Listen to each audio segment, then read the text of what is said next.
So today on the podcast, we're very, very excited. We have Tilly Lawless, who is a queer Sydney-based sex worker who is passionate about sex work rights, and she is a feminist.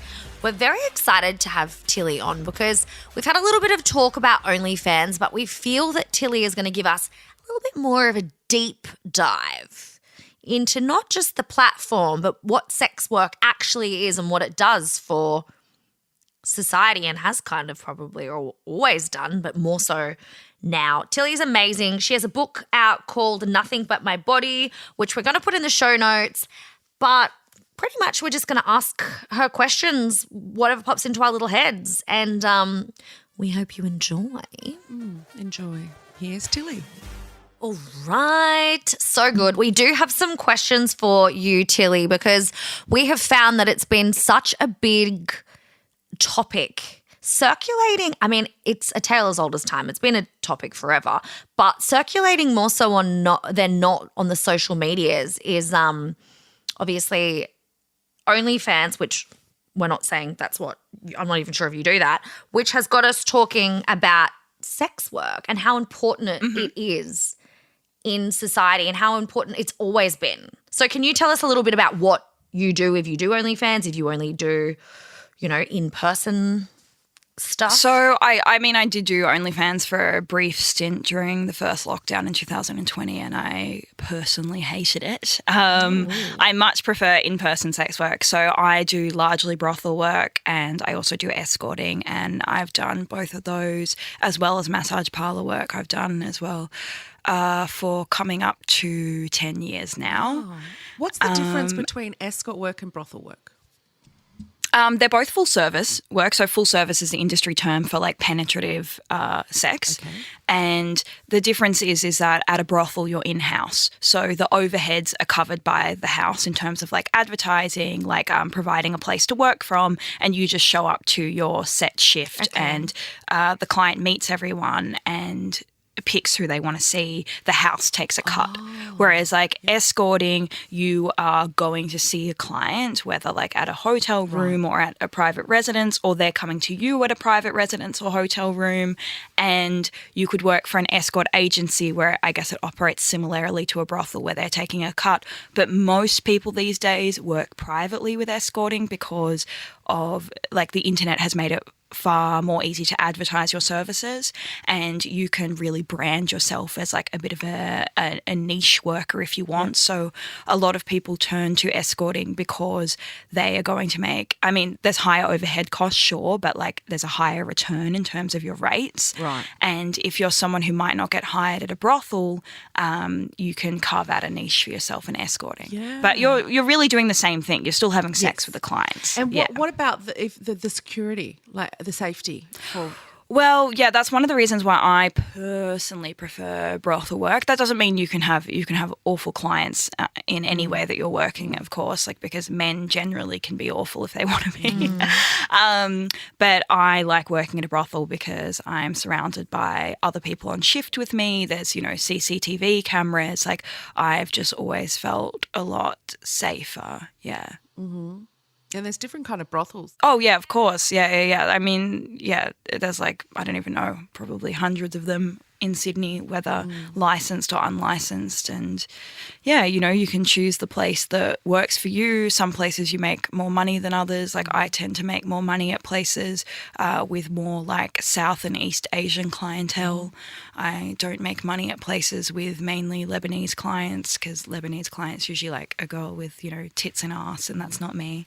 So you can try different places and see where works for you money-wise. And what's the difference between, I've been hearing a lot of a high-class escort compared to just an escort or a sex worker. Is there a difference, or do people just use that word? I mean, when sex workers are using it themselves, it's usually a branding term, you know? Like workers want to say they're high class because they want to attract a certain kind of clientele.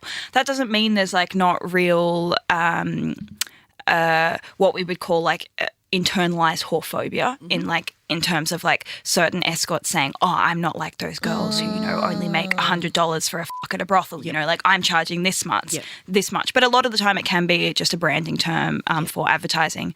But we have within the sex industry what we refer to as the whorearchy, which is like the hierarchy that exists in the sex industry and shouldn't exist. And that, usually at the top you have like sugar babies and I would argue trophy wives and wives, to be honest. Yeah, fully. But and then down the bottom you have like brothel workers, and at the very bottom you would have street-based sex workers. Like they're seen as classless and that kind of stuff, which is obviously like a really fucked way to view people, because at the end of the day we're all sucking and fucking for money, but in different ways. Yeah. There's all so different true. judgments, isn't there? Even within the subsets of themselves and things like that.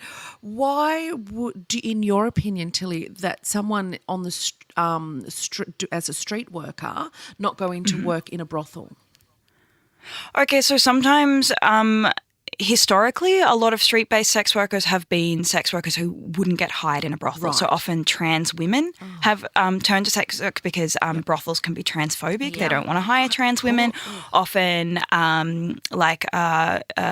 bigger sex workers, like a fat worker who might not get hired in a brothel, a black worker, basically people who are discriminated against generally might end up on the street, or just people who don't have the means to work more safely. Maybe they can't afford to book a hotel room and have clients see them at a hotel room. Like maybe all they have is the clothes that they're wearing right then, and so they can go on the street. There's less overhead costs. Yeah, they can get in the car or they can go exactly. somewhere free. Yeah. And before you said when you were doing OnlyFans, you didn't necessarily care for that and you prefer much more what you're doing now. Why is that? I mean, I've written a whole article about I've written articles about my dislike of OnlyFans. I didn't like bringing, for me, there's a clear division between when I'm working and not working, like my shift times or like when I'm with a client. I didn't like bringing work into my bedroom. I didn't like having to, I'm actually not into self-promotion, really. I didn't like having to promote myself. I didn't like that I didn't feel any real connection between me and the clients when there's a screen between us. I got tired of filming different kinds of masturbation scenes. I got over masturbating. Yeah. When I'm in person with clients, I feel like there's a humanity that exists between us that doesn't online. Like I actually feel like I know my clients as people and I can sympathize with them as people and understand their reasons for seeing me when it's in person. Yeah. Online, you're just getting like, oh, send me this video or send me this blah, blah, blah. Oh, it's just like, but most OnlyFans girls, the successful ones, I only learnt this afterwards. Maybe I would have continued if I'd known this. They don't do all their stuff. Like they're outsourcing, as in they hire a company to post for them, to do all the sexting. Yeah. Like they give away, the big ones give away 25% of their income to a company to run. So men who think they're like talking to a successful OnlyFans girl, they're not. They're talking to someone who's being paid to sext, That's so like all so the successful ones do, all the successful ones do is film their content. And they're like you in that, you're filming a bunch of content today, like a few different episodes that you'll then like stagger out. Yep. They do the same thing. They'll film a bunch of content and then their company that has it will roll it out slowly across some months. So like I was doing it the wrong way because I was doing it myself, which would get exhausting. And you saying that doing that at home, that would also be kind of when you go to work, that is your work. When you're doing content at home, it's like where would you create a space for yourself that is not your work anymore? Like did you have a fine line or is that No, that's why I hated it. I was like obviously doing it all in my bed and I was like and then it's like when am I not working and when am I switching off? Because like any job, doesn't matter what it is, it's like you feel like, I don't want to work when I get home. Like it's just you want to switch off. Totally. So I could totally see how that would just make you feel drained. On top of that, OnlyFans as a platform is pretty whorephobic, and that they will kick you off if they find out you're advertising like in-person sexual services anyway. Really? Yeah, because they can't be seen to solicit prostitution, because that's obviously like illegal in America. And many other countries. So they're actually not friendly to in-person sex workers. So for me, I was always concerned about my account being deleted and my earnings being confiscated and stuff. So it wasn't really, it's great obviously for purely online workers, but it's a hostile environment to anyone else. That's huge. You would not even think, because there's so much shame around women or anybody, I should say, doing OnlyFans. But when you get down to it, there's actually shame within the OnlyFans community that are then shaming people that actually are doing sex work. So where is that line where it's kind of like, well, you're doing what other people are doing, you know? And does that make sense? No, totally. I feel like it's just always people, it comes down to respectability politics. Like when people think they're being looked down on, they want to throw other people under the bus and go, I'm better than them, you know? Like I would never do that. So it's just like, it's across the board, anyway. isn't it? It's everywhere. It's a thing that goes through the world. It's totally, you know, it's so classist and elitist. And, ableist, all of the ists, and it's surprising that it just, you know, in an industry that is already so shamed that it's shaming itself. It's when do we learn? Why do you think that people have so much fear and shame around sex work? Do you think it's just like a massive patriarchal thing and women shouldn't, you know, have their own power surrounding it? Or it's definitely tied to misogyny in that you find that people are far more confronted by women charging for sexual services than men. Like people aren't really no one ever says like, oh, we have to save the gay men who are doing sex work, you know? Like everyone assumes and believes that a man has autonomy when they're engaging in like sexual services. But so that is like, it is partly misogyny that like women are perceived as non-sexual anyway, and when we are meant to be sexual, we're meant to be sexual within a very clear dynamic, which was within like a monogamous arrangement with one man, you know? Anything stepping outside that is like confronting to people. I think also people are concerned about the fact that sex work allows people at the bottom of the ladder to kind of like subvert the status quo by access to wealth. So like migrant women, working class women, black women, trans women, queer women. These are all women that are meant to not be able to make money, and sex work not only allows them to make money, but sometimes allows them to make money in ways that people find confronting in terms of like, you know, a migrant woman wearing a designer bag or whatever, you know? Wow. These like class signifiers that sex workers can access, I think, is something that people don't like. And I think at the end of the day, like it also comes down to sort of like Christian, or not just Christian, but a lot of religious ideas of like seeing sex as something that is like sacred and different to other things that we participate in life, you know? That's so true. Yeah. And we were actually talking about this on another episode about how often the heads of religious-based, I call them cults, you know, are doing the very thing that they will tell their disciples not to do, that absolutely should not. And yet it's they're partaking in it more than anyone. Totally. Actually, there was a Christian cult, I can't remember the name of it, in that was huge in America through like the 60s and 70s, and they used to, women in their cult, they used to send out to have sex with men in order to bring them into the cult.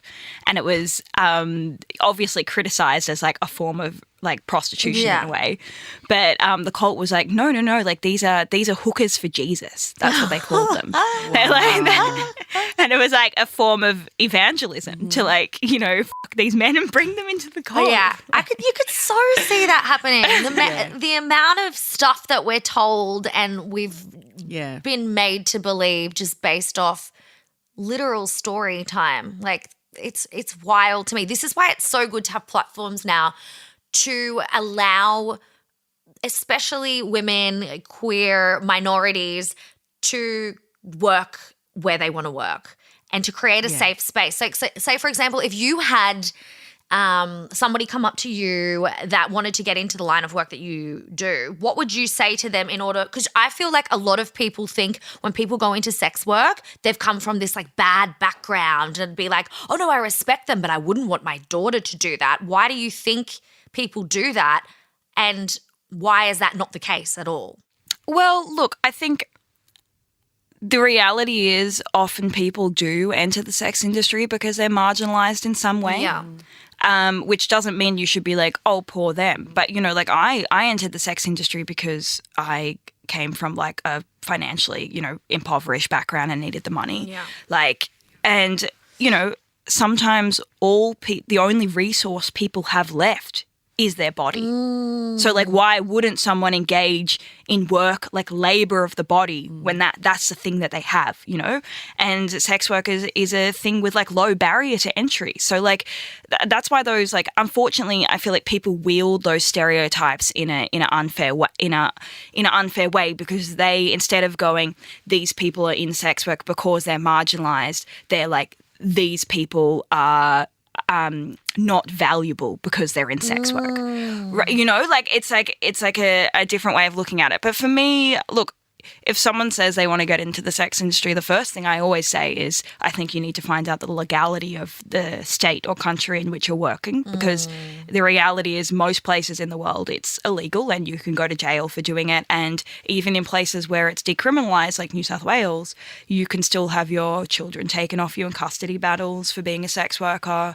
You could lose you know, future employment with children, things like that. So like I always say, you know, like, yeah, find out about the legality and then also have a think about like what kind of sex work you want to do, because it's obviously like sex work is like an umbrella term and there are many things within that, you know, like do you want something that's more like in person and more touch based, or like do you want to do like phone sex work or cam work or like, or, you know, stripping, which is like touch but like doesn't generally have full service. Like I don't know, I think a lot of people, though, who ask that, I usually find that people who really need the money don't ask those questions. They just start the work. Like, I never asked those questions. I just called up an agency and started working. Right.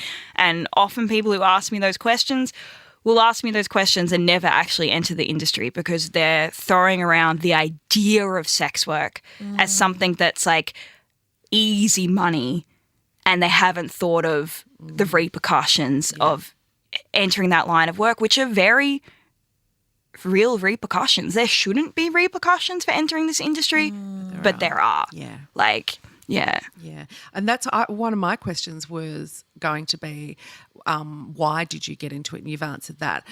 So I'm going to ask you, why are you still in it? Okay, so I've stayed in it because I have genuinely come to love all the things it brings me, which is that I have so much free time. I set my own hours. I can, you know, I went for overseas holiday for 4 months this year. None of my friends who work full-time work can do that. Whereas I can, you know, smash work for 8 months and then go overseas for 4. So I really value that kind of say over my lifestyle. And then I also really love working with a community of largely women, you know, like brothels are usually run by women as well. So my bosses are usually women. I like that. And also I'm good at it. Yeah, like I was hoping you'd say that. Yeah. It's like, why not?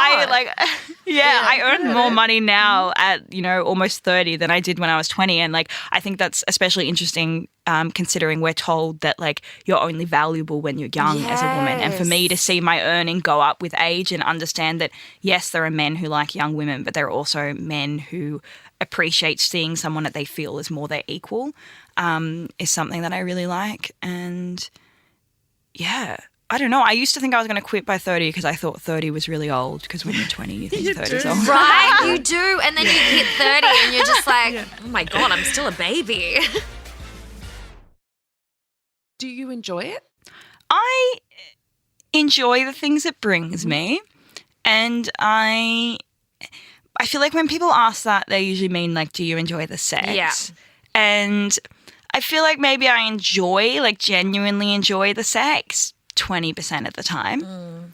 But that doesn't mean there aren't bookings that I enjoy, but I don't enjoy the sex in them. Do you know what I mean? Like the sex might be bad, but we have a really nice conversation, or like the interaction is still like, you know, life-affirming things in some way. So I would say I probably enjoy it, not necessarily the sex, but enjoy it generally, maybe more like 70 or 80% of the time. And it's not always sex, is it? Because a lot of people say that, oh, it is for you?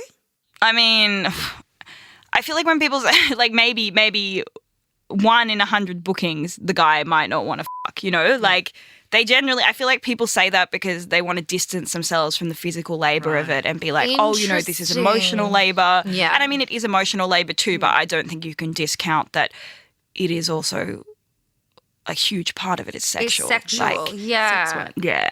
And does that mean, because that can be, maybe not for you, I'm just speaking for myself, I find, well, I guess any type of work can be exhausting, depends how you handle yourself and your personal life and your work life. But because we are all using our body to some degree, but because you are physically using your body, do you find that you can like spiritually and emotionally tap out and be able to date easily? Is it got no link? Okay. I did not know where that question was going. I thought you were going to ask me about burnout, but it went to dating. But also burnout too, though, because when I'm burnt out, I can't date. Like, but that's just I'm saying from like a personal, like if I'm working, I'm like, I can't date, I'm exhausted. How are you with both? So I definitely find the emotional side more draining than the physical side. Yeah. And that's also one of the reasons I like brothel work, is I find that because it's more, clients are paying for a short amount of time, and it's usually just get them in, get them up, get them off, get them out. Yeah. You know, like it's usually a quick suck and Yeah. I find I can do more of that, whereas escorting, it's a lot more emotional labor, and I do find that a lot more exhausting. Yeah. So burnout for me usually comes from the emotional side rather than the physical side, which I can't speak to other people. Maybe they're more burnt out from the physical. In terms of dating, it definitely helps that I date women in my private life. So there's like sort of more of a delineation between my work life and private life. But yes, I can get sick of sex. Like when I went overseas this year and had this 4-month holiday, for the first 2 months, I was completely unhorny. Like I didn't fuck anyone. I didn't masturbate. I was actually saying to friends, like, I think I have an orgasm surplus from like working so long. Yeah. I think my body just like doesn't need it. It's like, no, I'm good. Like, Yeah. But yeah, I don't know if I answered all your questions. No, you did. I think it was a bit of a mix of a question, because it was kind of like, you know, when you're just exhausted with anything, sometimes you can be like, oh, I can't be bothered to be sexual, or and then because you're also working in that line, I thought, do you burn out doubly? You definitely burn out with the work, and that also has a trickle down or trickle on effect to your sexual personal life. Yes. Like that's undeniable. Same as if you're singing for a career, you can burn out with the creative side, and that can also affect, you know, singing not as a career, you know, it you know, so it definitely it definitely affects your personal life, but no more than any other industry, I think. Well, that's it. I think that's another huge stigma around it, is that a lot of people would be like, well, how do you date? But it's like, how do you date when you burn out anyway? Is it not just kind of like the same thing? And a partner just has to learn to kind of tap out to the fact that that's just your work. Like that's just your work. It's not, you're not having, you know, emotional affairs or a physical affair. It's your work. It is work. And it's like tapping into a character. It's like you're in a character for that time. It's kind of the same with, like with our work. You go on set, you're a character, you come home, you're not going to be that character all the time. You've got to have I think also anyone in customer service can relate to having their work persona. Yes. Working with humans. Working with humans is just exhausting, full stop. And it's so nice, it's a transaction. They're all transactions, aren't they? Yeah. Yeah. That's so true. I have a question. This is something that I've had in my head forever, and I just have always never been able, ever had the opportunity to ask someone about it that works in sex. When it's maybe a bit of a two-pronged question. Firstly, like, do men ever want to just give you pleasure as their pleasure? And secondly, if it is about that, giving you the pleasure because that's what gets them off, how do you react to that? Is it real or not? Okay, so that's really interesting because, there are definitely guys who get off on making you get off, which, to be honest, for me is the worst kind of client. Because maybe I don't feel like getting off. Like, maybe I don't feel, maybe I know I'm not going to come that day. Maybe I'm not horny.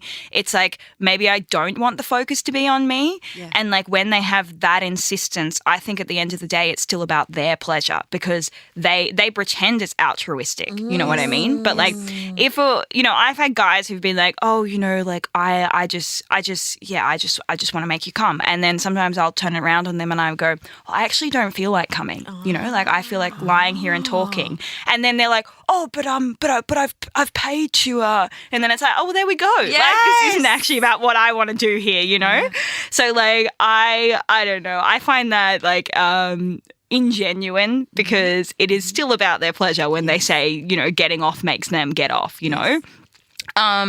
That doesn't mean I don't have clients that, of course, give me real pleasure, but I usually find the ones that give me a real pleasure aren't insisting on giving me real pleasure. It's just happening as part of the interaction. Part of the part of the process. Yeah. Yeah. And do you let them know if that's real? I mean, I fake orgasm with clients all the time. So it's really funny because sometimes when I have a real orgasm, I can tell they think it's a fake one because my real ones are quieter than my fake ones. Isn't that interesting? Mine are as well. So all about most of our women could attest to that. Yes. I give my clients fake orgasms all the time. I just have never called them clients before. So. And I do know even when I do have real pleasure with a client, I will make mental note of what I say after real pleasure and I will remember to say it next time I fake it. So like if I really enjoy something, I'll be like, that was really good. Yeah, well done, and you. now, and now I just say that all the time, even when it wasn't good. So like, it's kind of like my reality becomes performance as well. So I mean, clients are never going to know if it's real or fake because I'm going to pretend it even when it's fake. But like, it's your work. You can't be it's like my that work. was shit. I've got to. Yeah, exactly. I've got to. Rubbish. Thanks, mate. Well, yeah, and you don't want them to go fake. You just faked it. I know what a faker looks like. Yeah, yeah, so exactly. I've got to make a fake one look as good as my real ones. But I that mental note when it is real, which is what we all do. Well, it was like in your TED talk, how you were like, actresses, they put on a performance, right? It's technically like. That's right. What's the difference between you putting on a performance and them putting on a performance and them working for a director and you working for your And they also draw on reality for that. Like I always think of, Love Actually, when Emma Thompson like cries to the Joni Mitchell thing. In reality, she did that all in one take and she refused to do it again because it like really actually genuinely upset her because she had been cheated on in her real life. Yes. Yeah. And so like she was obviously drawing on reality to create this performance, So that's what I'm doing is I'm drawing on reality. Sometimes it gets a bit mixed, like sometimes I don't even know how much I was performing and how much was real. So true. Wow. This has been enlightening. This is so good. I wish we could talk forever, but we do want to, like, where can we find you? Is there anything like you're promoting at the moment? Can we help you do anything for that? The only place to find me is my Instagram, which is at Tilly_Lawless. That's the only social media I use. I do have a book that's out that you could look up through my Instagram. Oh, it was published with Allen and Unwin, so you could look it up that way. But besides that, I don't sell anything except my sexual services. So give you a call. Exactly. Don't just say just. That sounds amazing. I don't want to reduce myself. But actually, I have to say something to you guys because I've been thinking about it the whole time while I've been doing this, this has weirdly been has reminded me of being at the brothel here with you two because there are in a brothel room, I don't know if you've ever been into one, but every brothel room has a lot of mirrors so that while the guys you, they can also watch themselves you and, get off more on that. And I mean, I love the mirrors because I check myself out. But this room is also full of so many different versions of myself that I'm like, wow, this is making me just as narcissistic as when I'm on the brothel bed. That's so good. I thought you were going to say something really bad and I was like, oh, what have we done? But now you're just looking at yourself from all different angles. From all angles, I thought you were going to go, you girls remind me of my brothel sisters and I just love you and it's just been a really great you see where my head went? Oh my God, no, I'm just like, I can't help watching myself. Oh, like, I'm the same. I'm being in the Big Brother house, just looking at ourselves the whole time. I'm exactly the same. Whenever you don't want to, but you can't help it, you've just got to, when you just look at yourself, you're like, yeah, there I am, there I am. Yeah. It's like looking at and photos. see yourself People from angles that you don't normally see. Yeah, and you only look at yourself in the whole photo. You're just like, it's a great photo. And everyone's like, it isn't a great photo. And they've got like cross eyes. Yeah, totally. Yeah, Tilly, this has been so great to have you on. We really, really appreciate it. We already know that the listeners are going to get as much out of this as we have. So thank you so much for your time. Yeah. My pleasure. That's what I say to clients as well, but my pleasure. Well, that was incredible. We got so much out of that. We hope that you got just as much as we did out of it. And we are so grateful that we had Tilly in studio. Very, very fortunate. If you enjoyed our episode, please keep listening because we have an episode coming out twice a week. We do also get in touch with us. If there's something that you want us to talk about in particular, please email us at twogirls@novaentertainment.com.au. You can always slide into Angie's DMs. And please just love us because we love you just like a show. You have the day you deserve. Yes, have the day you deserve. But yeah, seriously, if there is anybody else you ever want us to chat about or topics, let us know. Yeah. Or people that you want us to talk to because we love to talk to them. Yeah. We really do. Yeah. I'm spewing I wasn't in the studio for that one. That was good vibes. But anyway, next time. Yeah, she's a sexy woman. She's a very sexy woman, so... Spewing, we both missed out on that situation, but you got it in your ear holes, so you're welcome. Have the day you deserve. Have the sex you deserve. If there's anything you can get out of this episode is have the sex you deserve. That you deserve, and don't fake it anymore. No, don't. If you don't like something, you bloody say you don't like it because you best believe that men will tell you when they don't like it or they think you're something. Exactly. So get the sex you deserve. Take your top off, Angie. Take it off. You don't see what I see. Bye.